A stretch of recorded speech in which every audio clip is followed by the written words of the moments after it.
Hello guys, welcome to my channel. This is Kanchan Gupta. I'm back with another session. So guys, 2 दिन बचे हैं सिर्फ.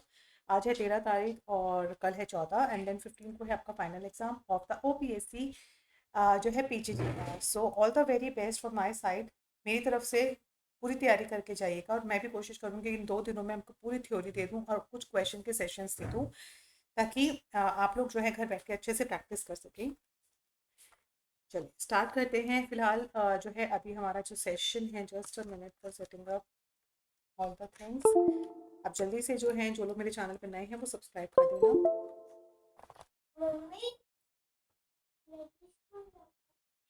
Subscribe कर देना और जो लोग इस वीडियो को लाइव देखेंगे, लाइव तो नहीं प्रीमियर देखेंगे, वो इसको सेशन को लाइक ज़रूर कर दीजिएगा और फ्रेंड्स के साथ शेयर कर दीजिएगा. तो चलिए स्टार्ट करते हैं. Don't get waste our time. So हम बात करेंगे जस्ट हम बात करेंगे एजुकेशनल रिसर्च की, जिसमें हम नीड एंड पर्पसेस करेंगे, जिसमें बेसिक, अप्लाइड और एक्शन है, तीनों ही हमारी इंपॉर्टेंट है. अगर मैं छोटी छोटी बात करूँ तो बेसिक जो है वो हमारी प्योर साइंस होती है, जिसमें हम लोग जो है थ्योरी बिल्ड करते हैं, यानी कि थ्योरी के ऊपर काम करते हैं. अप्लाइड होता है जब हम इस थ्योरी को क्लास में जो है अप्लाई करके देखते हैं. मान लीजिए कोई ऐसी थ्योरी है जिसे हम बच्चों को अप्लाई करके देख रहे हैं, कोई भी एजुकेशनल थ्योरीज हैं जो भी है. और अगर एक्शन रिसर्च होती है रिसेंट, मतलब कि इमीडिएट प्रॉब्लम के सोल्यूशन के लिए. अगर कोई भी इमीडिएट प्रॉब्लम आती है उसके सोल्यूशन के लिए हम लोग जो रिसर्च करते हैं. मान लीजिए मैं हमेशा एक एग्जांपल देती हूँ. जैसे मान लीजिए क्लास में बहुत बच्चे जो अटेंटिव नहीं हैं, बच्चे क्लास में जो है बहुत शोर मचा रहे हैं, हल्ला गुल्ला कर रहे हैं. तो क्या रीज़न हो सकता है? तो एक टीचर ने देखा कि भाई बाहर से बहुत नॉइज़ आ रही है, जहाँ उस नॉइज़ के कारण जो है बच्चे टीचर की आवाज़ को नहीं समझ पा रहे हैं जो टीचर पढ़ा रही है. तो वो एक हो गई एक्शन. फटाफट से उसने देखा कि क्या रीज़न है, क्या रिसर्च किया उसने. सबसे पहले एक हाइपोथेसिस लगाया कि हाँ क्या कारण हो सकता है कि बच्चे क्लास में नहीं पढ़ पा रहे. तो एक एक्शन होती है जो इमीडिएट प्रॉब्लम का सोल्यूशन ढूंढने में हेल्प करती है. तो that is the action research. ये मोटा मोटा मैंने आपसे बताया. डिटेल में भी करेंगे. फॉर्मुलेशन करते हैं रिसर्च प्रॉब्लम का, सोर्सेज क्राइटेरिया करेंगे, नीड सोर्सेज एंड मेथड्स करेंगे. रिलेटेड रिसर्च का ये बहुत बार से क्वेश्चन आते हैं. Review of the related literature. That means कि जिस चीज़ की मैं रिसर्च कर रही हूँ उस रिसर्च का जो है टॉपिक पे किसी और ने भी जो काम कर रखा है, यानी कि रिलेटेड जो वर्क है उसका रिव्यू करना, ताकि आप उससे एक वन एड ऑन होता है ना, कि आप उसे एक स्टेप आगे करें, ना कि करे कराए काम को ही आप लोग प्रेजेंट कर दें. तो उसके लिए रिव्यू बहुत ज़रूरी होता है. फिर आएगा सैम्पलिंग मेथड, जिसमें बहुत ज़रूरी है. इसमें बहुत बारी आपसे रैंडम क्लस्टर ये सब पूछे जाते हैं. इसमें फिलहाल आपके कोर्स में ना रैंडम ये स्ट्रैटिफाइड क्लस्टर ये सिर्फ एक प्रोबेबिलिटी वाला दे रखा है, लेकिन मैं आपको नॉन प्रोबेबिलिटी भी कराऊंगी. ठीक है. मेजर अप्रोचेज हैं यहाँ पे डिस्क्रिप्टिव, हिस्टोरिकल एंड एक्सपेरिमेंटल. ये तीनों चीज़ें कराऊंगी. तीनों ही इंपॉर्टेंट है एग्जाम पॉइंट ऑफ व्यू से. तो चलिए स्टार्ट करते हैं सेशन को.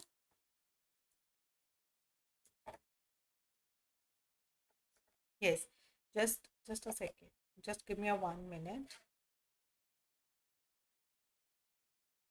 Okay. So yes, the first one is the what is the educational research. यानी कि जो रिसर्च हम लोग एजुकेशन में करते हैं, ये एक तरह का सिस्टमैटिक इन्वेस्टिगेशन होता है, जहाँ पर हम सारे पहलुओं पे वेरियस जो एस्पेक्ट्स हैं उसके ऊपर काम करते हैं.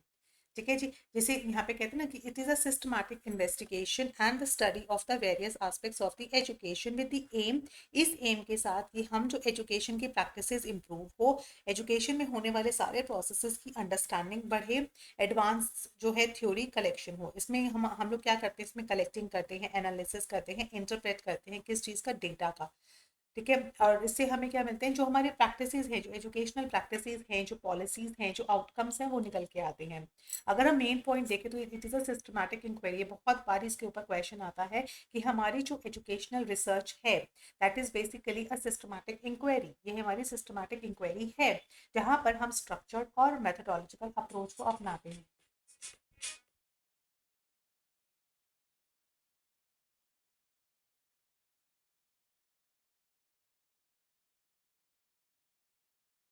ठीक है. स्ट्रक्चर्ड है एंड मैथमेटिकल अप्रोच है, जहाँ investigate the educational phenomena and data driven होता है, जहाँ पर हम इन्वॉल्व करते हैं गैदरिंग एंड एनालाइज करते हैं डेटास को फॉर ड्राइंग द कंक्लूजन्स. फिर हम यहाँ पे प्रॉब्लम को सॉल्व करते हैं, स्पेसिफिक प्रॉब्लम्स लेते हैं और उसके ऊपर हम लोग जो है डेटा को लगा के देखते हैं. इम्प्रूवमेंट की तरफ जाते हैं. यहाँ पे जो भी एजुकेशनल प्रैक्टिसेस हैं, जो भी हम पॉलिसीज़ के ऊपर देख रहे हैं, उन सब के ऊपर इम्प्रूवमेंट की तरफ जाते हैं. मतलब अगर हम एजुकेशनल रिसर्च कर रहे हैं तो हमारा बेसिक जो पर्पस है वो हमेशा क्या रहेगा, इम्प्रूवमेंट की तरफ रहेगा।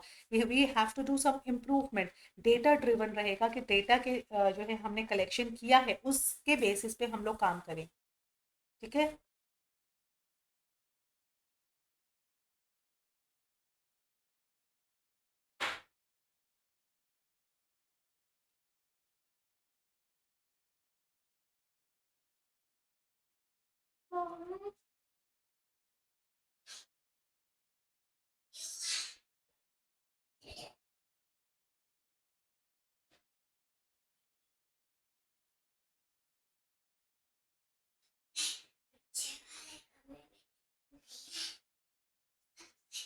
ठीक है।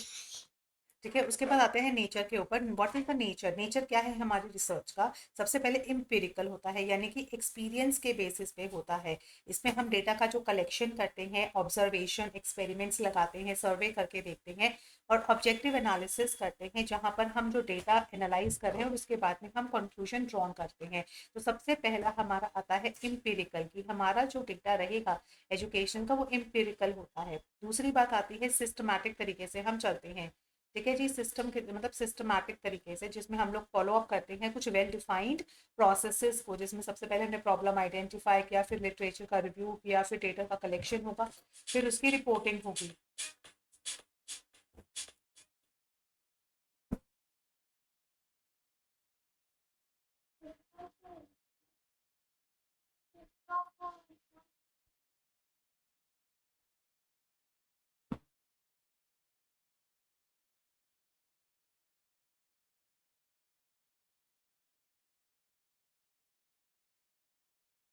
ठीक है जी, उसके बाद आएगा सिस्टमैटिक हो गया, जो कि हम वेल स्ट्रक्चर्ड होता है, सिस्टम से चलता है। फिर आता है मैथमेटिक, जो है मेथोडोलॉजिकल रिकॉर्ड होता है।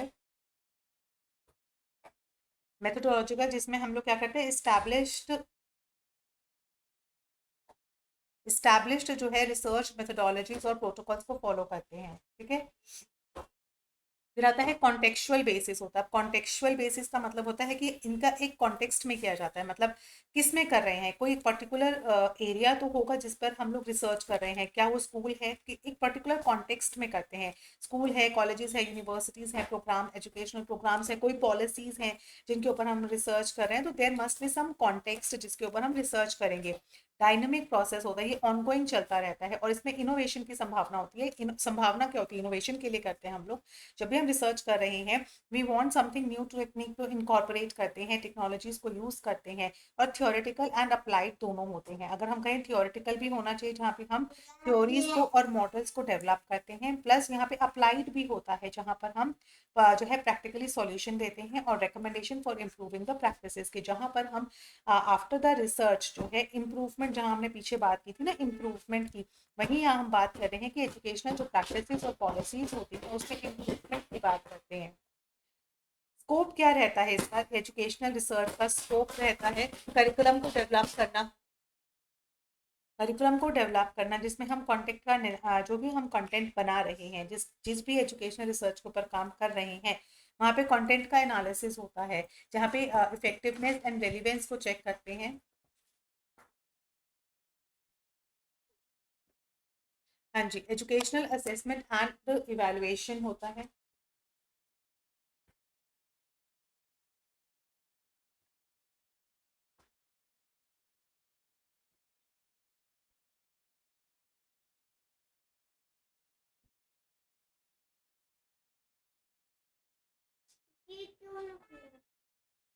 ठीक है जी, उसके बाद होता है यहाँ पे असेसमेंट एंड इवैल्यूएशन, क्योंकि हमें यहाँ पे स्कोप बताना है कि जब हम रिसर्च कर रहे हैं तो कहाँ तक हम लोग साइकोलॉजी में भी जाएंगे, हम लोग लर्निंग प्रोसेसेस पे भी जाएंगे, हम असेसमेंट पे भी जाएंगे, तो ये पूरा इसका ब्रॉड स्कोप होता है।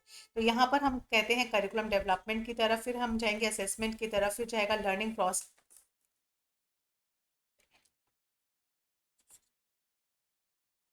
उसके बाद साइकोलॉजी, जहाँ हम स्टूडेंट्स को मोटिवेट करने की बात करते हैं, प्लस यहाँ पे हम एजुकेशनल पॉलिसीज एंड एडमिनिस्ट्रेशन भी में भी हम एजुकेशनल रिसर्च को यूज़ कर सकते हैं। ईटी में तो करते ही करते हैं, बहुत इंपॉर्टेंट टॉपिक है ईटी का, जहाँ हम टेक्नोलॉजिकल इंटीग्रेशन, गाइस ध्यान रखिएगा बहुत ज़रूरी है, टेक्नोलॉजिकल इंटीग्रेशन की, एजुकेशन में टेक्नोलॉजी को इंटीग्रेट किया जाए।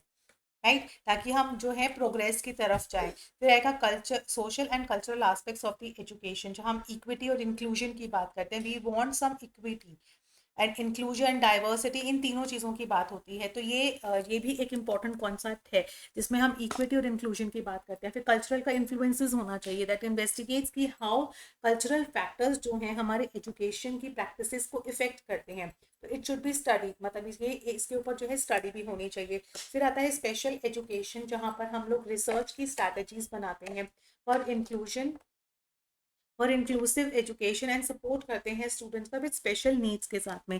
फिर होता है intervention and evaluates the effectiveness of special education programs. Guys ये बहुत इंपॉर्टेंट पॉइंट्स हैं, इनको आप लोग स्क्रीनशॉट ले सकते हो कि यहाँ पे देखो स्कोप का एरिया क्या है। अगर हम स्कोप की बात करें, सबसे पहले आता है हमारा curriculum development. We want some development in the curriculum, सबसे इम्पॉर्टेंट पॉइंट है। उसके बाद हम चाहते हैं हमारे एजुकेशन का जो असेसमेंट सिस्टम है ना, उसमें भी हम लोग जो है रोजाना रोजाना नहीं, मतलब ऑन अ डेली बेसिस उसमें भी चेंजेस ला सकें according to the time period. उसके बाद हम लर्निंग प्रोसेसेस में जो हम लर्निंग के तरीके अपनाते हैं। फिर हम चाहते हैं एजुकेशनल साइकोलॉजी, उसमें भी हम लोग जो है रिसर्च यूज़ करते हैं। फिर हमारा जो आता है टेक्नोलॉजी का इंटीग्रेशन, यानी कि एजुकेशनल टेक्नोलॉजी, उसमें भी हम लोग जो है एक इनोवेशन यानी कि रिसर्च चाहते हैं। फिर आता है हमारा एजुकेशन की पॉलिसीज, इसमें भी हम लोग जो है इनोवेशन चाहते हैं। फिर हमारा एजुकेशन पॉलिसीज, फिर आता है सोशल कल्चरल एस्पेक्ट्स आते हैं, सोशल एंड कल्चरल एस्पेक्ट्स आते हैं, जिसके अंदर we want education research and सबसे बड़ी बात आता है हमारा special education. We want some innovative ideas, we want some innovative ideas जिससे हम लोग जो हमारे स्पेशल बच्चे हैं, स्पेशल नीड्स है उनकी, उनको हम लोग कैटर कर सकें।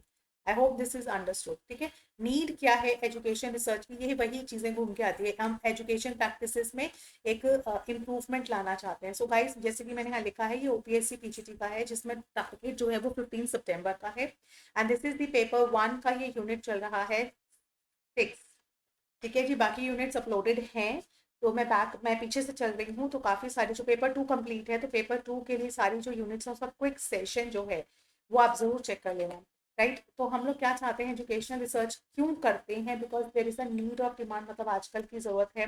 एमर्जिंग जो है एजुकेशन जो चैलेंजेस हैं, जो हमारे डे बाय डे जो हमें एजुकेशन में देखने को मिलते हैं, उसके लिए we want education research because it helps to cope up. हमारी रिसर्च अगर हम करते रहेंगे तो वो हमारी इस तरह की डाइवर्स सिचुएशन में हेल्प करता है। दूसरी चीज़, understanding the process, learning process, जिसमें हम cognitive development is the main part. Cognitive development, क्योंकि हम बच्चे का जब तक उनका कॉग्निटिव डेवलपमेंट नहीं समझेंगे कि बच्चे किस तरीके से अपने मानसिक विकास करते हैं, हम लोग जो है लर्निंग प्रोसेसेस को, ये लर्निंग मेथड को अच्छे से अप्लाई नहीं कर पाएंगे।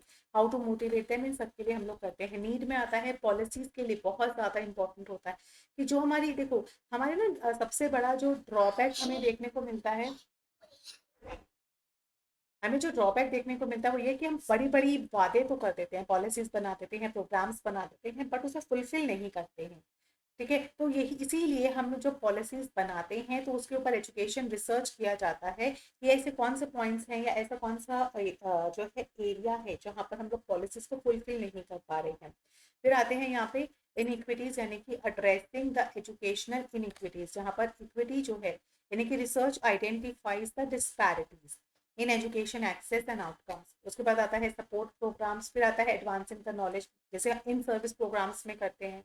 हमारा मेन फोकस इनका यहाँ होता है स्किल को डेवलप करना, जो उनकी स्किल है उसको एडवांस्ड करना।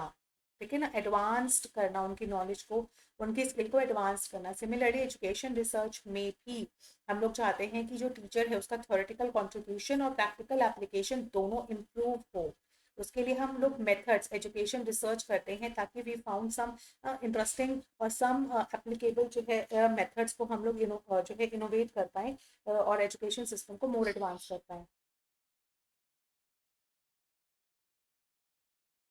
उसके बाद एजुकेशन रिसर्च पे आते हैं, इसके 3 टाइप्स बोले, जैसे मैंने आपको बताया था ना, बेसिक को हम लोग प्योर भी बोलते हैं, जहाँ पर हमारा बेसिक जो फॉर्म वो होता है, फंडा होता है, वो थ्योरी बिल्ड करना होता है, इसको हम प्योर रिसर्च भी बोलते हैं, जिसका गेन होता है deep understanding of the principles, कोई भी प्रिंसिपल है उसकी मेकिंग और उसका जो है यहाँ पे थ्योरीज का यहाँ होता है, लेकिन यहाँ पे without immediate practical application in the mind, मतलब उसकी एप्लीकेशन नहीं आती है दिमाग में, सिर्फ उसकी जो है डीपर अंडरस्टैंडिंग आती है। पर्पस यही रहता है कि हमें फिनोमिना को, हमें किसी थ्योरीज को बिल्ड करना है। एग्जाम्पल के तौर पे देखो, investigating the cognitive process involve in learning, कि हमें लर्निंग में होने वाले कॉग्निटिव जो प्रोसेसेस हैं उसको इन्वेस्टिगेट करना है, देखना है,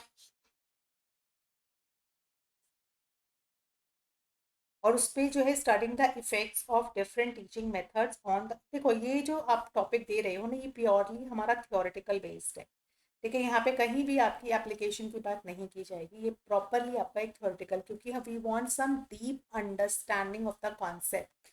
अप्लाइड में हम लोग करते हैं, हम लोग यहाँ पे क्या करते हैं, सॉल्व द प्रैक्टिकल प्रॉब्लम को, कि जो यहाँ थ्योरी बिल्ड की जाती है वो यहाँ जाके हम अप्लाई करने लगते हैं।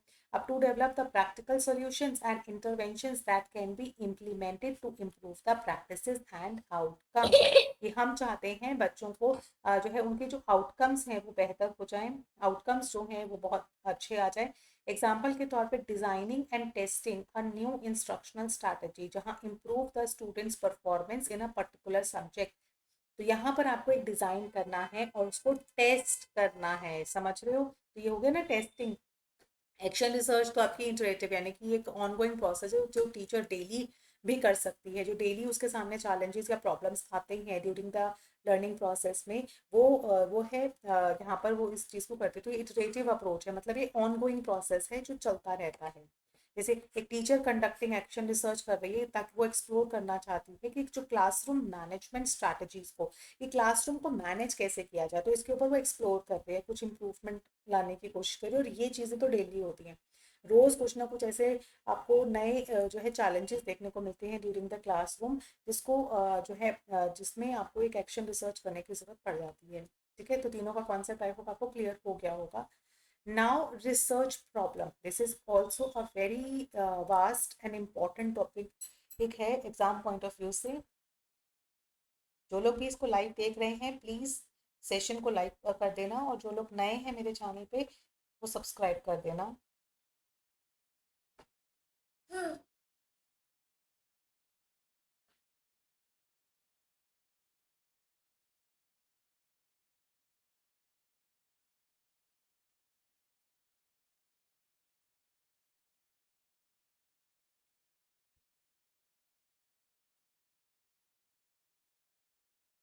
ओके,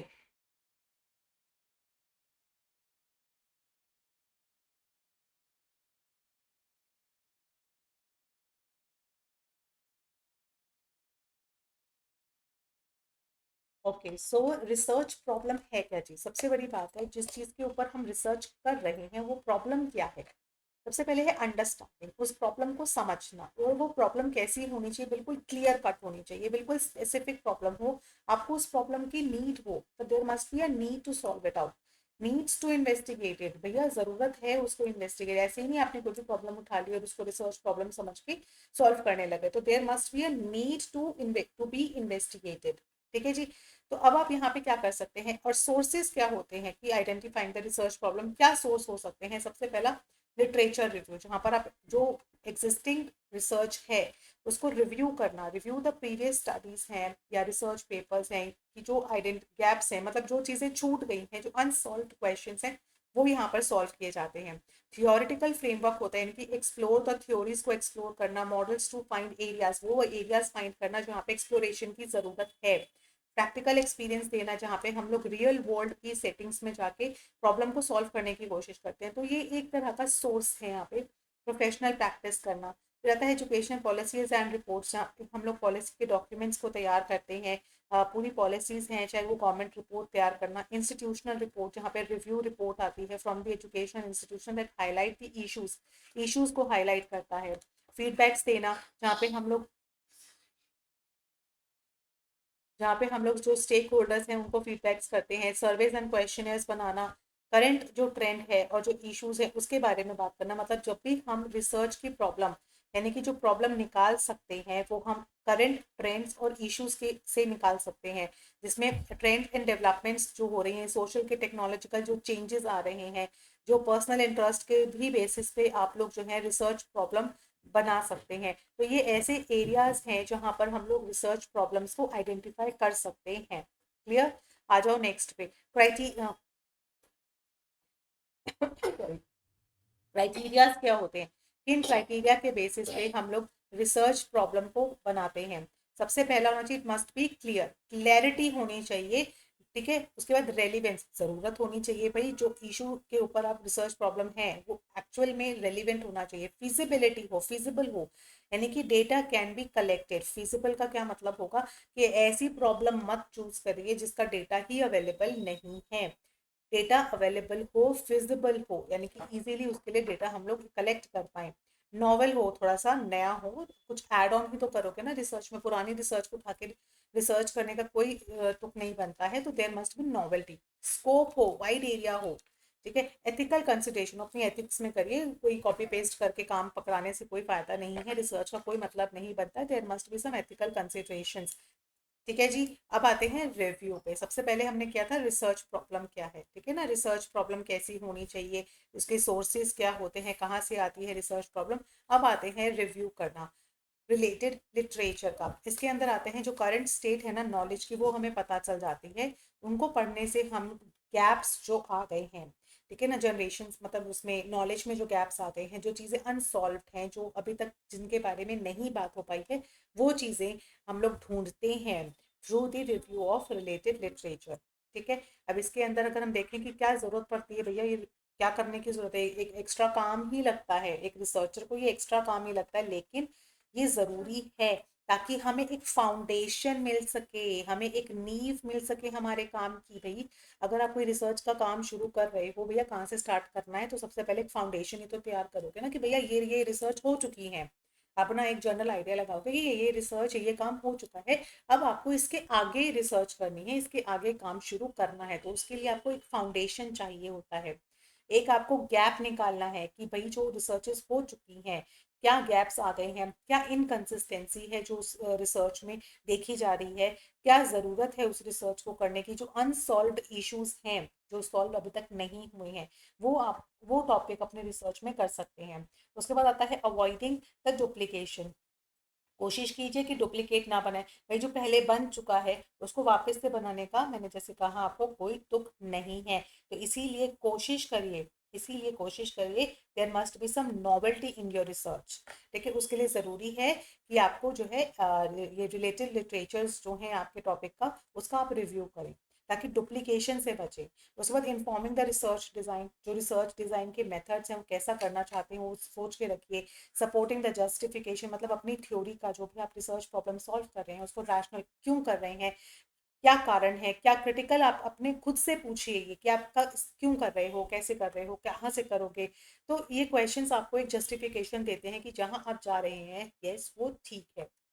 ठीक है, मेथड्स क्या क्या हो सकते हैं अगर आप रिव्यू कर रहे हो, एक सिस्टमैटिक सर्च कीजिए, कीवर्ड डालिए, है ना, बुलियन ऑपरेटर्स होते हैं एंड और करके, ये डालेंगे तो आपका रिसर्च आ जाएगा। क्रिटिकल रीडिंग करिए, थीमेटिक एनालिसिस करिए। उसके बाद एनो जो है डेटेड बाय जो है बिब्लियोग्राफी से आप सर्च कर सकते हैं। मान लीजिए आपके टॉपिक के नीचे जो बिब्लियोग्राफीज होती हैं उनको आप सर्च कीजिए, तो आपको काफ़ी एरियाज जो है काफ़ी टॉपिक के ब्रॉड स्कोप्स पता चल जाएंगे। रिव्यू का मैट्रिक्स बनाइए जिसमें जो है review matrix systematically organize and compare the key aspects of the literature की, जो भी मेथड्स फाइंडिंग्स होती हैं वो इस रिव्यू से आपको पता चल जाएंगी। पूरी मैपिंग तैयार कीजिए, ठीक है ना, जो भी रिसर्चर्स हैं, तो उससे आपको एक रिव्यू का एरिया पता चल जाएगा।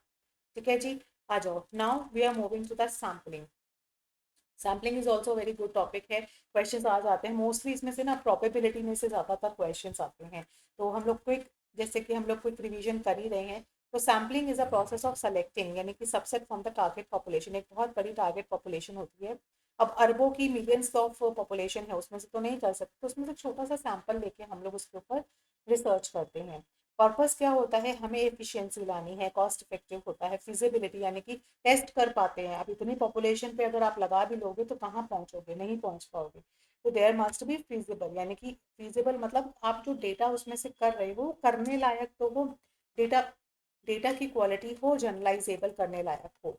ठीक है, उसके बाद टेक्निक्स में सबसे पहला आता है आपका सिंपल रैंडम। क्या आता है ये देखो, प्रोबेबिलिटी में सबसे पहला आता है सिंपल रैंडम, फिर stratified, cluster, systematic and fifth है मल्टी स्टेज। सिमिलरली जो नॉन प्रोबेबिलिटी होता है convenient, judgement, quota and snowball. अब सिंपल में क्या होता है, आप मोस्ट बेसिक रिसर्च है जिसमें आप रैंडमली पिक कर लेते हो कि सेलेक्टिंग द इंडिविजुअल्स को from the population at random, यानी कि उसमें क्या होता है ईच मेंबर का इक्वल, कि कोई भी आ सकता है। अब मान लो 1 2 3 मतलब 100 ऑफ सैंपल है, 100 का सैंपल है, तो उसमें से किसी के भी आने की उम्मीद है, तो देर इज इक्वल चांस किसमें से कोई भी आ सकता है। दूसरा आता है स्ट्रैटाफाइड सैम्पलिंग। अब जैसे पिक्चर में आप देख रहे हो, स्ट्रैटाफाइड में क्या होता है, डिवाइडेड इनटू 2 या मोर ग्रुप्स में हम लोग इसको डिवाइड कर देते हैं। अगर मैं पिक्चर को जूम करूँ, देखो लिस्ट ऑफ क्लाइंट्स है यहाँ पे आपको दे रखे हैं, ये हमने इनको क्या कर दिया, इसमें कर दिया। अब मैं किसी भी ग्रुप को, जैसे एक अफ्रीकन ग्रुप है, एक हमारा जो भी दूसरा ग्रुप है, इन सबको हमने क्लस्टर कर दिया। तो इसमें कहते हैं पॉपुलेशन जो है डिवाइडेड इनटू 2 और मोर ग्रुप, जिसको हम स्टार्टा कहते हैं। And according to some criteria, हम या तो उनको जोग्राफिकल लोकेशन के बेसिस पे अलग कर सकते हैं, कोई ग्रेड लेवल होगा, या किसी एज के बेसिस पे, या किसी ग्रेड के बेसिस पे, या इनकम के बेसिस पे हम लोग जो है रैंडमली स्टार्टअप को सिलेक्ट कर सकते हैं। तो ये होता है रैंडम। ठीक है, तो ये होता है द स्टार्टा आर जो है sampled using simple method to select the individuals को। अब स्ट्रैटाफाइड जो होता है इंश्योर करता है कि ईच सब ग्रुप जो होगा, जो भी आप एक ग्रुप सेलेक्ट करोगे, वो रिप्रेजेंट करेगा पूरी होल पॉपुलेशन को। ठीक है, फिर आता है सिस्टमैटिक। सिस्टमैटिक में क्या रहता है, यानी कि आपने मान लो आपने ये चूज किया कि मैं हर तीसरा बंदा, हर थर्ड पर्सन को मैं अपने सैंपल में लूंगी। तो हर आपने 1 2 3 आपने ये वाला पर्सन लिया, 1 2 3 आपने ये वाला पर्सन लिया, तो आपने एक सिस्टमैटिक लिया। ठीक है, तो आप कोई भी ले सकते, थर्ड ले लो, फोर्थ ले लो, मतलब आपने एक सिस्टम से कहा कि मैं इस फोर्थ बंदे को, मतलब एनएथ कुछ भी हो सकता है, 100th पर्सन को लूंगी अपनी पॉपुलेशन में। तो इससे क्या होता है कि, ठीक है, अब आते हैं क्लस्टर्स पे। क्लस्टर जो होता है involves dividing the population into clusters. हम क्लस्टर्स में डिवाइड कर देते हैं। जैसे ये हमारी पूरी पॉपुलेशन है, यहाँ पे हमने सेक्शंस बना दिए, जैसे ये वाला सेक्शन मैं लूंगी, फिर मैंने कहा ये वाला दूसरा सेक्शन हो जाएगा, ये तीसरा सेक्शन है, ये थर्ड, मैंने ऐसे सेक्शंस बना लिए और क्लस्टर्स कर लिए। अब a random sample of clusters are then selected and all individuals within this selected clusters are included in the sample। जो भी आपने क्लस्टर्स में से, जो भी आपने सैंपल चूज किया है, व्हेन द पॉपुलेशन स्प्रेड, क्योंकि इसमें जो है बहुत ज़्यादा लार्ज एरिया में आपकी पॉपुलेशन बिखरी हुई होती है, तो आप एक क्लस्टर्स बना लेते हो। ठीक है ना। अच्छा, अब आ जाते हैं मल्टी स्टेज। मल्टी स्टेज में क्या होता है हमारा, कि it is carried out on stages. हम लोग स्टेज पे कंडक्ट करते हैं।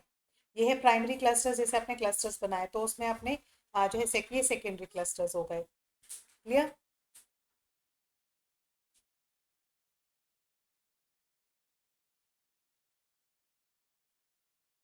मल्टी स्टेज में क्या होता है, देयर इज अ जैसे एग्जांपल लेते हैं, अगर stratified random sampling can be use to select the sub groups from the population, population में से लिया, एंड देन जो सिंपल रैंडम सैम्पलिंग होती है can be use to select individuals और units from each sub group. इसमें multi stage पे होता है।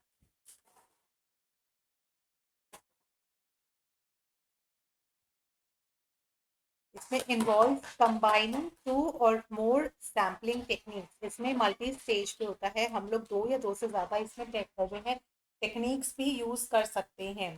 ठीक है, अब आ जाते हैं नॉन पे, जिसमें हम कन्वीनियंस सैम्पलिंग आता है कि हम अपने कन्वीनियंस के हिसाब से ले लेते हैं, जो भी हमें रेडली अवेलेबल होता है। कन्वीनियंटली हमें जो अपॉर्चुनिटी भी कहते हैं, एक्सीडेंटल हैप्पजार्ड सैम्पलिंग भी कहते हैं, तो वो हमें नियर बाय चीज़ मिल गई सैम्पल के लिए, वो हमने ले लिया।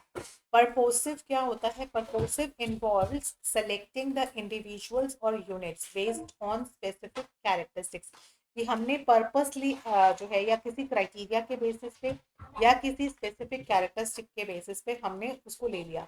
So this method is commonly used when the research question requires specific group।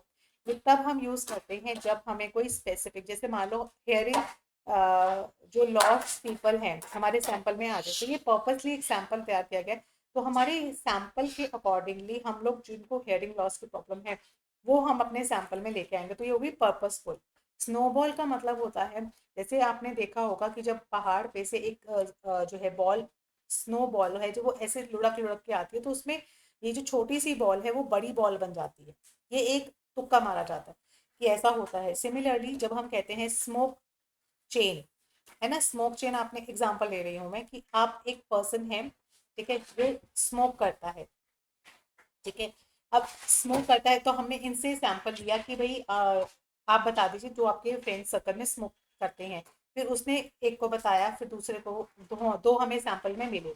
उन दो बंदों ने हमें बनाया और उन मिलवाया स्मोकर्स में, फिर और उन्हें, तो ये ऐसे एक स्नोबॉल बनती है, एक चेन बनती है, ठीक है। फिर आते हैं quota sampling. Quota is like, ठीक है, ओके। मेजर अप्रोच में अभी तीन आती हैं। डिस्क्रिप्टिव है, डिस्क्रिप्टिव जिसमें हम लोग एम्स टू डिस्क्राइब,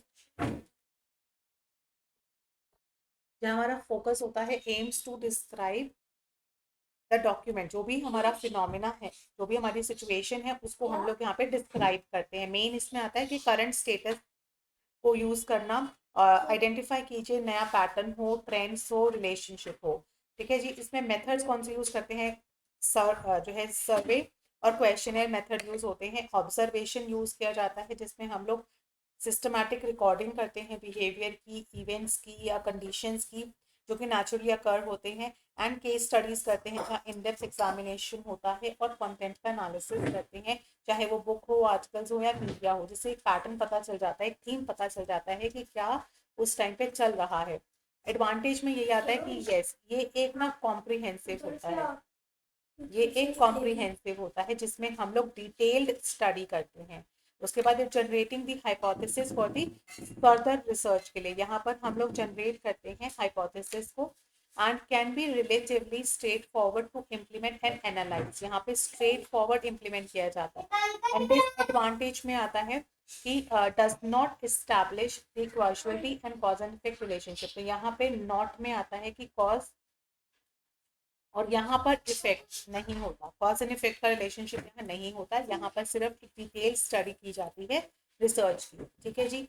आ जाओ हिस्टोरिकल, वेरी इंपॉर्टेंट है। हिस्टोरिकल में बहुत, मतलब एक तो क्रिटिसिज्म आता है इसमें, ठीक है जी। कौन से क्रिटिसिज्म इन्वॉल्व है और हिस्टोरिकल रिसर्च में आता है? बिकॉज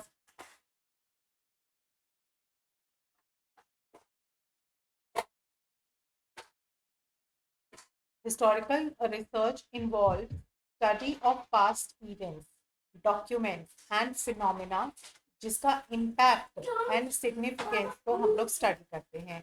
इसमें हम लोग क्या करते हैं? Reconstruct and interpret the historical events.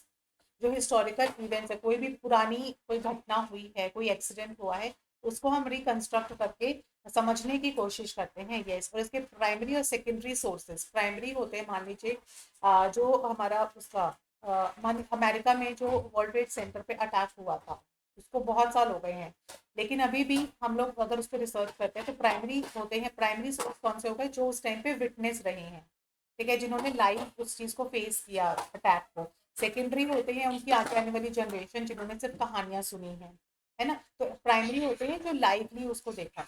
उसके बाद एक इंपॉर्टेंट कॉन्सेप्ट आता है क्रिटिसिज्म का। अब क्रिटिसिज्म में भी ये दो आते हैं, एक होता है एक्सटर्नल और एक होता है इंटरनल। एक्सटर्नल का मतलब होता है जैसे कि अगर बाहरी हम, कि जो हमें रिसोर्सेज या जो हमें प्रूफ मिल रहे हैं वो कितने ऑथेंटिक हैं, क्योंकि हमें नहीं पता वो कितने ऑथेंटिक हैं, कितने ट्रस्टेबल हैं। तो जो भी एक्सटर्नल रिसोर्सेज हैं वहां पर क्रिटिसिज्म, मतलब ये प्रॉब्लम आती है कि how much they are authentic. और इंटरनल में आती है एक्यूरेट।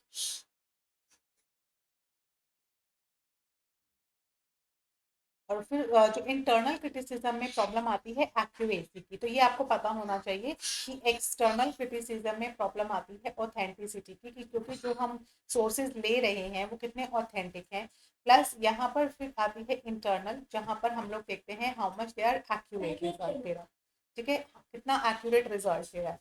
उसके बाद यहाँ पर जैसे अगर हम मेथड की बात करें तो कोई आर्चिवल रिसर्च होती है, कोई बनी बनाई रिसर्च होती है, ओरल हिस्ट्रीज होती हैं, ठीक है ना, जिसमें पर्सनल नैरेटिव्स हैं या टेस्टिमनीज हैं, वो आते हैं। हिस्टोरिकल एनालिसिस हैं, हिस्टोरिकल एनालिसिस है, यानी कि interpreting and evaluating the historical sources.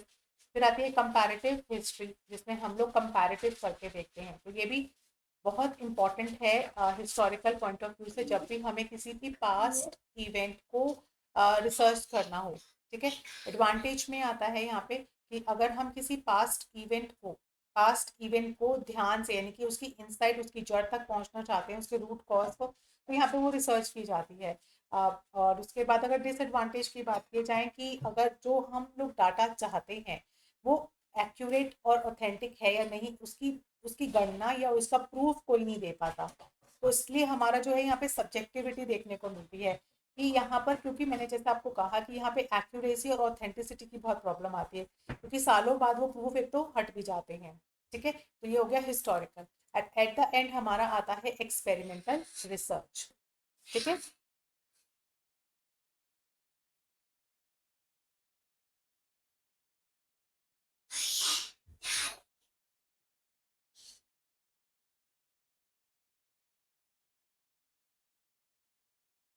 Yes, so experimental research कर रहे हैं, this is the last topic.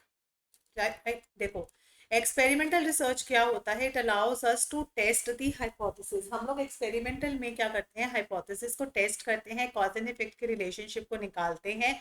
इसमें आपको हाई कंट्रोल मिलेगा, किसके ऊपर? वैलिडिटीज के ऊपर। ठीक है, high control and internal validity जो होगी often mean a reduction of external validity. यहाँ पर आपको रेंडमाइजेशन भी मिलता है, कॉज एंड इफेक्ट रिलेशनशिप भी मिलता है, यहाँ पे जनरलाइजेबिलिटी होती है, हाइपोथेसिस टेस्टिंग होती है। ठीक है, यहाँ पे तो अब हम अगर बात करें इसके फीचर्स की, तो सबसे पहला था कंपैरिजन ऑफ द ग्रुप्स। इसमें दो ग्रुप्स लिए जाते हैं, एक एक्सपेरिमेंटल और एक कंट्रोल ग्रुप। यानी कि एक ग्रुप को हम कंट्रोल कर कर जो है दूसरे के ऊपर हम इफेक्ट ऐसे करके देखते हैं कि हम कंट्रोल कर दिया। एक होता है ट्रीटमेंट वेरिएबल, उसके ऊपर हम लोग क्या करते हैं, जैसे टू ग्रुप्स होते हैं, experimental and control group. Experimental जो ग्रुप रहता है रिसीव करता है, यानी कि मैंने कहा ना, एक को हमने स्ट्रिक कर दिया और दूसरे के ऊपर हमने क्या करके देखे, सारे ट्रीटमेंट्स लगाकर देखे। ठीक है, manipulation of the independent. Guys कई बारी जो है ऑप्शंस में डिपेंडेंट वेरिएबल्स भी दे दिया जाता है, तो याद ऐसे करेगा, मैनिपुलेशन किया जाता है इंडिपेंडेंट वेरिएबल का। ठीक है जी, तो इंडिपेंडेंट वेरिएबल में be established as one form of the variable versus another. जैसे study comparing the learning by doing method की स्टडी कर रहे हैं, comparison with the lecture method के साथ में। सो लर्निंग बाय डूइंग का जो मेथड है वो लेक्चर मेथड के साथ में हम लोग कंपेयर कर रहे हैं इन अ टीचिंग लर्निंग इवैल्यूएशन में। सो जो इंडिपेंडेंट वेरिएबल है may be established at the presence versus absence, है या नहीं है उसके बेसिस पे। तो ये पूरा आपको यहाँ पे एक एग्जांपल्स दे रखे हैं। ठीक है, इसका स्क्रीनशॉट लेके आप समझ लीजिएगा कि इसमें क्या बात है। जैसे कि अगर हम करते हैं कि मैंने आपको बताया ना कि लर्निंग बाय डूइंग और लेक्चर मेथड, ये दो मेथड है, इनके ऊपर हम लोग कंपेयरिंग कर रहे हैं। तो ये इंडिपेंडेंट मेथड है, मतलब इंडिपेंडेंट वेरिएबल है। सिमिलरली कि वो स्टैब्लिश्ड है या प्रेजेंस है, मतलब प्रेजेंस है या एब्सेंट है, इसके बेसिस पे। जैसे अ study comparing the use of teaching ads without teaching ads. ठीक है ना, कि इंडिपेंडेंट वेरिएबल है या नहीं है, उसका भी हम लोग यहाँ पे स्टडी करते हैं। या वेरिंग द डिग्रीज, कितनी डिग्री में वो है। ठीक है ना, कि कितने कॉन्टेक्ट ऑफ आवर्स हैं, कितने इंटरेस्ट स्टूडेंट का इंटरेस्ट है। तो इस तरीके से जो इंडिपेंडेंट वेरिएबल होता है उसको मैनिपुलेट करते हैं, कम ज़्यादा या फॉर्म्स में जैसे भी। तो यहाँ पर जो मैनिपुलेशन रहेगा वो इंडिपेंडेंट वेरिएबल का रहेगा। प्लस यहाँ पे रेंडमाइजेशन होता है कि जो इंडिविजुअल पार्टिसिपेंट्स होते हैं have a chance of being assigned, उनको असाइन का चांस होता है। प्लस यहाँ पे कोशिश रहती है कि जो एक्सट्रीनियस वेरिएबल्स हैं उसको क्या किया जाए, एलिमिनेट किया जाए। ठीक है, फॉर्म्स पढ़ लेते हैं। इसमें सिंगल वेरिएबल जो डिजाइन रहते हैं उसमें तीन आते हैं, ट्रू, क्वासी और प्री। अब ट्रू एक्सपेरिमेंटल होता है जब हम लोग एक्चुअली जो है वो कर रहे होते हैं, एक्सपेरिमेंट कर रहे होते हैं, जिसमें हम लोग रेंडमाइजेशन करते हैं। क्या करते हैं, रेंडमाइज्ड होते हैं। लेकिन इसमें और इसमें रेंडमाइजेशन नहीं होता, तो ये आपका बेसिक डिफरेंस रहेगा। अगर मैं इसमें भी अगर आपसे बेसिक डिफरेंस चलो बाद में ही करते हैं जब थोड़ा सा समझ लेंगे। तो अब सबसे पहले हम लोग लेते हैं सिंगल वेरिएबल क्या होता है। दीज जो studies the classified under three main headings में हम लोग इसको पढ़ते हैं। एक होता है प्री, ट्रू और क्वासी। अब इसमें डिफरेंस, तीनों में डिफरेंसेस आते हैं। जो प्री रहता है, यानी पहले जो हम लेते हैं ट्रू में हाई डिग्री ऑफ कंट्रोल रहता है, क्योंकि ये एक्चुअल वाला होता है। तो इसमें हम लोगों का होता है हाई डिग्री। उसके बाद रहता है मीडियम ऑफ कंट्रोल क्वासी में, और जो सबसे लो कंट्रोल आपको देखने को मिलता है वो है प्री में। अब ट्रू एक्सपेरिमेंटल क्या होता है? It is conducted to prove या डिसप्रूव करने के लिए होता है कॉज एंड इफेक्ट के रिलेशनशिप को बिटवीन टू वेरिएबल्स के बीच में प्रूव या डिसअप्रूव। ठीक है। अ ट्रू एक्सपेरिमेंटल जो मेथड होता है इंक्लूड करता है कंट्रोल ग्रुप को, एटलीस्ट वन एक्सपेरिमेंटल ग्रुप होना चाहिए जिसपे हम लोग मैनिपुलेशन या रेंडमाइजेशन जो भी प्रोसेसेस हैं वो कर सकें। तो ये हो गया ट्रू।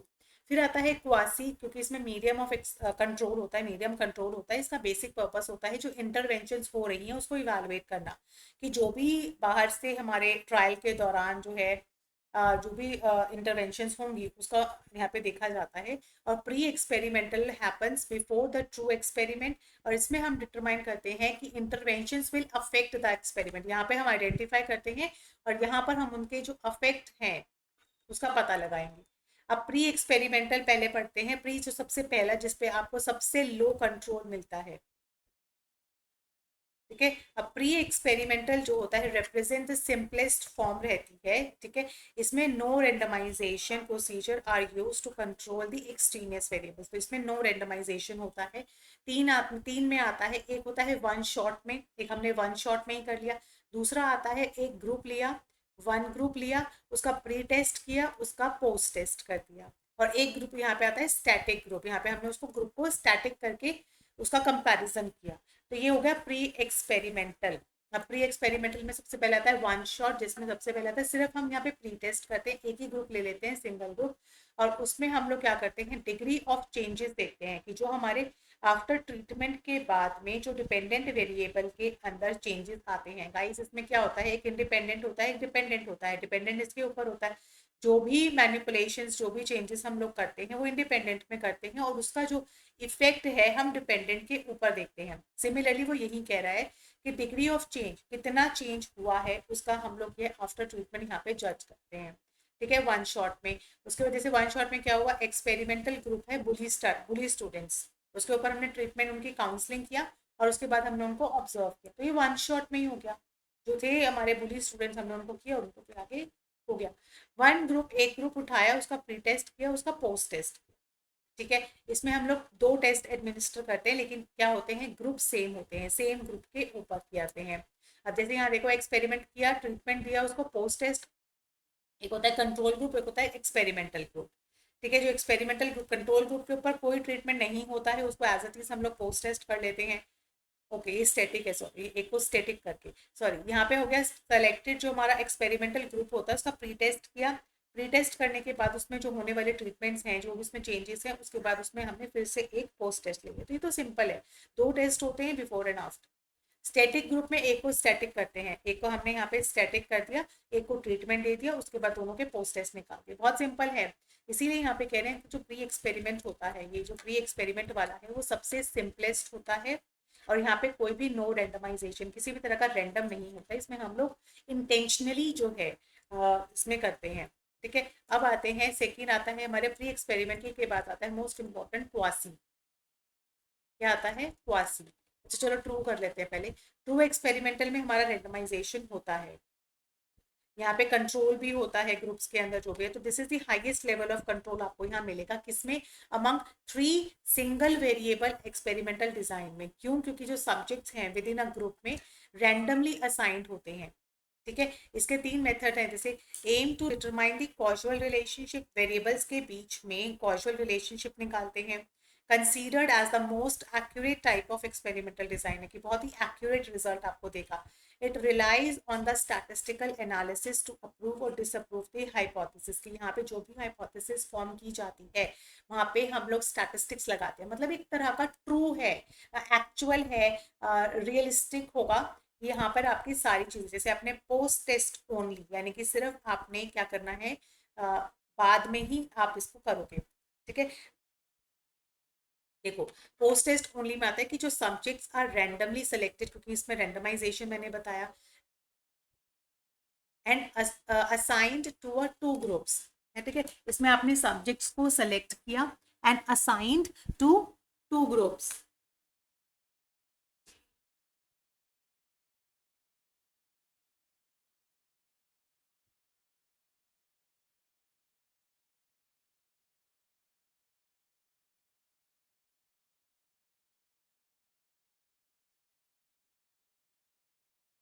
देन उसके बाद आप देखोगे कि सब्जेक्ट, क्योंकि देखो पोस्ट टेस्ट ओनली में यहाँ पे आपसे ये बोल रहा है कि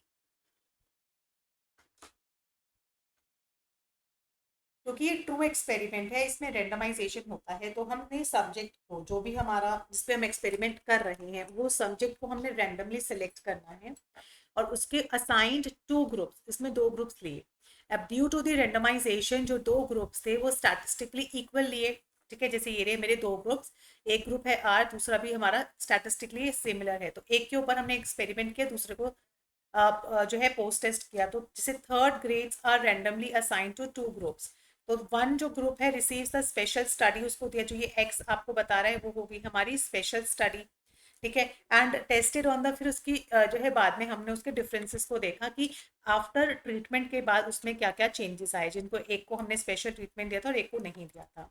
जैसे यहाँ देखो 100 का सैंपल था, ठीक है, 50 टीचर्स थी, एक को हमने डांस ट्रेनिंग वर्कशॉप में डाला, एक को किसी भी तरह की ट्रेनिंग नहीं दी, और उसके बाद हमने उन दोनों का ही हमने क्या किया, पोस्ट टेस्ट किया। क्लियर? नाउ प्री टेस्ट पे आ जाओ, एक का पहले प्री टेस्ट करते हैं, फिर ट्रीटमेंट देते हैं, फिर उसका पोस्ट टेस्ट होता है। जैसे यहाँ देखो दोनों को ट्रीटमेंट दिया, प्री टेस्ट दोनों का होगा, प्री टेस्ट दोनों का होगा, उसके बाद एक को हम लोग यहाँ पे ये रहा एक्स, इसको हम लोग स्पेशल ट्रेनिंग दे दो या कुछ और चीज कुछ भी है हेल्प कर दिया, फिर उसके दोनों का हमने यहाँ पे जज किया। तो मेन क्या आता है, सब्जेक्ट्स आर रैंडमली सिलेक्टेड तो होते हैं क्योंकि ये ट्रू एक्सपेरिमेंटल डिजाइन है। Both groups are tested prior, सबसे पहले उनको प्रायर इंटरवेंशन दिया जाता है, फिर एक्सपेरिमेंटल ग्रुप होते हैं, एंड फिर both the groups are tested after the treatment also, after the treatment की उनको, जैसे यहाँ देखो 50 टीचर्स थे, फैकल्टी सेल्फ अवेयरनेस क्वेश्चनर दिया, इसको भी क्वेश्चनर दिया, दोनों को क्वेश्चनर देंगे। यहाँ पे भी ट्रेनिंग नहीं है, यहाँ ट्रेनिंग दिया, मतलब क्वेश्चनर भी दिया, ट्रेनिंग भी दिया, फिर उनका एक सेल्फ अवेयरनेस क्वेश्चनर फिर से उनको दिया टेस्ट करने के लिए। तो प्री टेस्ट पोस्ट टेस्ट दोनों का होगा, लेकिन वही ट्रीटमेंट एक को मिला दूसरे को नहीं मिलेगा। ठीक है, फिर होता है सोलोमॉन, 4 ग्रुप्स बन जाते हैं। जैसे ये पूरा हमारा 4 का सैंपल था, तो दो दो में डिवाइड किया इन्होंने। ठीक है, अब दो दो में डिवाइड करने के बाद यहाँ देखो ये आर है, जिसमें इन दोनों को जो है ट्रीटमेंट इन दोनों को ही मिला है, लेकिन यहाँ पे दोनों ही बारी में उनको नहीं मिला है। तो इस तरीके से ग्रुप्स बनाए जाते हैं। ठीक है, जैसे अगर फिर से मैं आपको बताती हूँ, it is a combination of pre test post test control group.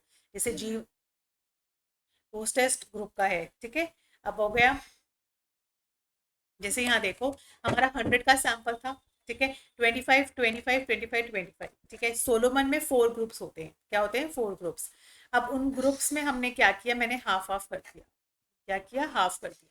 तो मेरे जो शुरू के दो सैंपल्स में, शुरू के दो सैंपल्स में रेशो वाइज दोनों को ही मैंने जो है सेल्फ अवेयरनेस क्वेश्चन दिया, सेल्फ अवेयरनेस क्वेश्चन दिया, फिर दोनों को ही मैंने वर्कशॉप्स और वर्कशॉप में डाला, और दोनों ही ग्रुप को ट्रेनिंग नहीं। तो मतलब इस तरीके से हमने जो है कॉम्बिनेशंस लगाए यहाँ पे, और फिर हमने इन सभी का क्वेश्चनर दे के क्या किया है, पोस्ट टेस्ट किया है। तो पोस्ट टेस्ट सभी का होगा। ठीक है, पोस्ट टेस्ट सभी का होगा। अब आते हैं लास्ट हमारा क्वासी। अब क्वासी एक्सपेरिमेंटल डिजाइन में क्या होता है, aims to determine the causal relationship between variables, के बीच में हम लोग एक कॉजुअल रिलेशनशिप निकालते हैं। Conducted evaluate the effectiveness of the, यहाँ पे हम लोग कैजुअल रिलेशनशिप के साथ कोई कॉज एंड इफेक्ट का रिलेशनशिप निकालते हैं।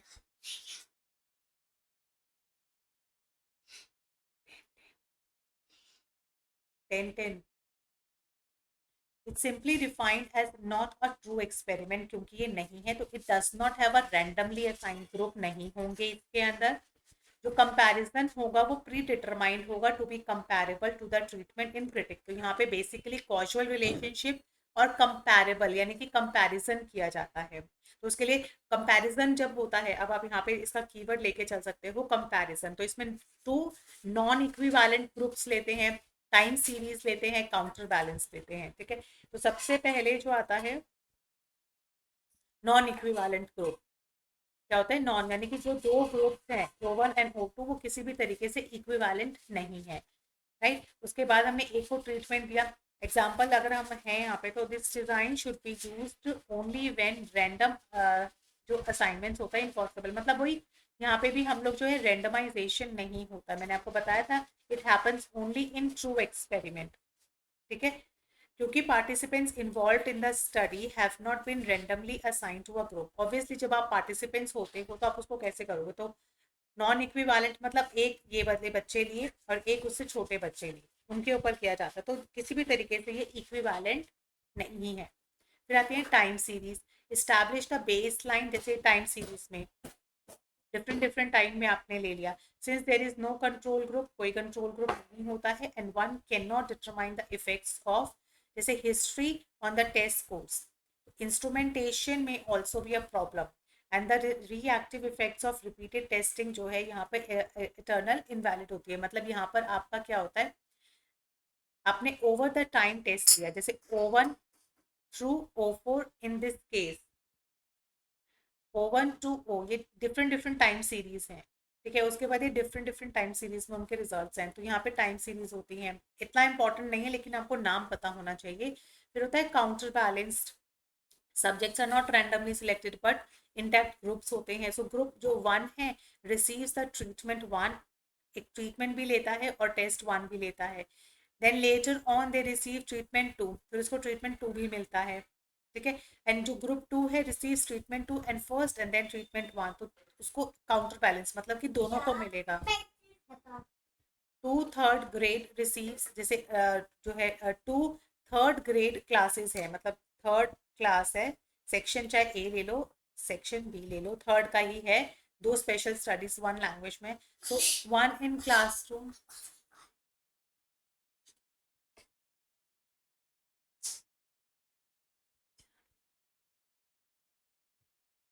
1 इन a classroom and other in the computer में है, ठीक है। एक जो है ए सेक्शन का बच्चा क्लासरूम्स में बैठे हैं और ये जो है कंप्यूटर रूम में बैठे हैं। अब क्लास जो 1 थी does the class work first, तो उन्होंने क्या किया, पहले क्लास वर्क कर रहे हैं वो, और जो ये वाले हैं वो कंप्यूटर का काम कर रहे हैं। फिर हमने क्या किया, बोथ द ग्रुप को हमने क्या कर दिया, इंटरचेंज कर दिया, काउंटर बैलेंस कर दिया, कि अब हमने थर्ड ग्रेड के जो ए सेक्शन के बच्चे हैं, मतलब एक ही सेक्शन के बच्चे हैं, 50-50 कर लो, चाहे ऐसे कर लेते हैं, ठीक है। एक ही सेक्शन के 100 बच्चे हैं, जिनको 50 बच्चों ने पहले क्लासरूम्स में थे, उनमें 50 बच्चों को हम लोग कंप्यूटर रूम ले गए थे। वही 50 बच्चे अब वापस से क्लास में आके क्लास पढ़ेंगे, और वो 50 जो क्लास वर्क कर रहे थे वो जाके अपना कंप्यूटर वर्क करेंगे। तो ये हो गया काउंटर बैलेंस्ड डिजाइन, ठीक है। इस तरीके से जो दोनों होते हैं उनको बराबर के एक्सपेरिमेंट्स मिलते हैं, मतलब किसी का भी देख रहे हैं यहाँ पे बराबर के सब कुछ एक्सपेरिमेंट्स मिलते हैं। ये नॉन इक्विवेलेंट होता है, मतलब इन दोनों को आपने इक्वली नहीं दिया ना, ये नॉन इक्विवेलेंट, एक को ट्रीटमेंट दिया एक को नहीं दिया। उसके बाद ये टाइम सीरीज में होते हैं कि जिसके पास टाइम सीरीज में एक है यहाँ पे, उसको डिफरेंट डिफरेंट टाइम सीरीज है, देखो जैसे ए ग्रुप है, इसको इस वाले टाइम सीरीज में डाल दिया, ये बी ग्रुप है, इसको इस वाले टाइम सीरीज में डाल दिया, सी है, इसको इस वाले टाइम सीरीज में, पहले इसका ले लिया फिर बाकी 3 का एक साथ ले लिया, इनका जो डिफरेंट डिफरेंट थे उनका डिफरेंट डिफरेंट टाइम में। तो ये तो बहुत ही लंबा चौड़ा हिसाब बन जाएगा। लास्ट में हम लोग डिफरेंस देख लेते हैं। जब हम ट्रू करते हैं, जिसमें हम बार बार कह रहे हैं कि रैंडमाइजेशन होता है, वो एक इंटरनल वैलिडिटी को एम्फसाइज करता है, क्या कॉज एंड इफेक्ट का रिलेशनशिप भी रहता है, टेस्ट बिल्कुल क्लियर होते हैं, और प्रायरली हम लोग हाइपोथेसिस भी निकालते हैं।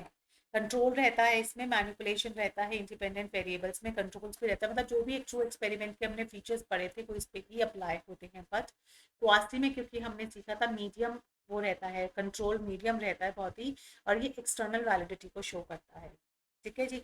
इसमें एग्जिस्टिंग जो ग्रुप्स नॉन इक्विवेलेंट होते हैं, ठीक है, दोनों ही ग्रुप्स में ऐसे कोई समानता नहीं होती है। नॉन रैंडम असेसमेंट होता है, पार्टिसिपेंट्स नॉट ब्लाइंड, मतलब पार्टिसिपेंट्स जो होते हैं, फुल कंट्रोल में not be possible, full control इसमें पॉसिबल होता ही नहीं है। पार्शियल कंट्रोल, जैसे मैंने ऊपर बोला ना लो कंट्रोल, सिमिलरली यहाँ पे उन्होंने आगे जाके बोल दिया पार्शियल कंट्रोल रहता है, बहुत ही थोड़ा कंट्रोल रहता है। बट इसका जो थर्ड मेथड था जिसमें हमने प्री एक्सपेरिमेंट पढ़ा था, जो कि उसमें बिल्कुल भी नहीं रहता है। सो आई होप ये यूनिट आपको समझ में आई होगी और आपकी कंप्लीट हो गई है। तो जल्दी से इसका रिवीजन कर लीजिएगा और अपने फ्रेंड्स के साथ ज़रूर शेयर कीजिएगा। जो चैनल पे नए हैं वो सब्सक्राइब ज़रूर कर दीजिएगा, और जो मेरे साथ टेलीग्राम पे जुड़ना चाहते हैं वो क्रैक एडुनेट करके जो है टेलीग्राम पे सर्च कर लेना और ज्वाइन बटन दबा देना, आपको सारी नोटिफिकेशन वहाँ से मिल जाएंगी। सो चलिए, thank you so much guys, have a nice day, take care.